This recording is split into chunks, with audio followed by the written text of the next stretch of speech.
उत्तर प्रदेशातील प्रभू श्रीरामचंद्राची नगरी म्हणून ओळखल्या जाणाऱ्या अयोध्या येथील श्रीराम मंदिर परिसरात घडलेल्या कथित चंदाचोरी प्रकरणाच्या निषेधार्थ शहर व तालुका काँग्रेस कमिटी यवतमाळ यांच्या वतीने मंगळवारी स्थानीय दत्त चौक येथील श्री दत्त मंदिर परिसरात आमदार बाळासाहेब मांगुळकर यांच्या नेतृत्वाखाली सत्याग्रह आंदोलन करण्यात आले। या आंदोलनात काँग्रेसचे पदाधिकारी, कार्यकर्ते व नागरिकांनी मोठ्या संख्येने सहभाग घेत जोरदार घोषणाबाजी करत घटनेचा तीव्र निषेध व्यक्त केला। संबंधित प्रकरणाचा सखोल तपास करून आरोपींवर कठोर कायदेशीर कारवाई करावी तसेच भविष्यात अशा घटना पुन्हा घडू नयेत यासाठी श्रीराम मंदिरासह देशातील सर्व प्रमुख धार्मिक स्थळांची सुरक्षा व्यवस्था अधिक सक्षम करावी अशी मागणी आंदोलनकर्त्यांनी केली। आंदोलनानंतर शहर पोलीस स्टेशनचे ठाणेदार यांनी विविध मागण्यांचे निवेदन सादर करण्यात आले। यावेळी आमदार बाळासाहेब मांगुळकर, शहर काँग्रेस कमिटीचे अध्यक्ष प्राध्यापक डॉक्टर बबलू उर्फ अनिल देशमुख, प्राध्यापक मीनाक्षी सावडकर आणि वासुदेव महल्ले यांनी धार्मिक स्थळांच्या सुरक्षतेबाबत कोणतीही तडजोड होता कामा नये, श्रीराम मंदिर परिसरातील कथित चोरीच्या घटनेचा निष्पक्ष व सखोल तपास करून दोषींवर तातडीने कठोर कारवाई करण्यात यावी अशी भूमिका मांडली। यावेळी कृषी उत्पन्न बाजार समितीचे सभापती रवी ढोक, आयुषी देशमुख, राजेंद्र गौतम पाटील, सुनील बोरकर, नगरसेवक विशाल पावडे, छोटू सवाई, नंदू कुडमेते, राजू राजगुरे,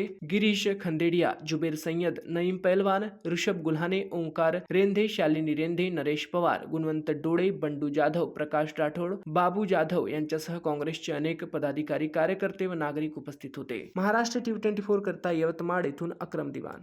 आंदोलन आहे ते आंदोलन अयोध्यामध्ये जे मंदिर झालं त्या मंदिरातून जे त्यांनी 1400 कोटी लुटले, 1400 कोटी इथं 1000-2000 जरी चोरी गेले तरी त्याला कायदा लागतो आणि त्याला मंडळातून त्यांचं बरखास्त करून त्यांचा गुन्हा दडपणार नाही आहे। त्या 1400 कोटी रुपयाचा हिशोब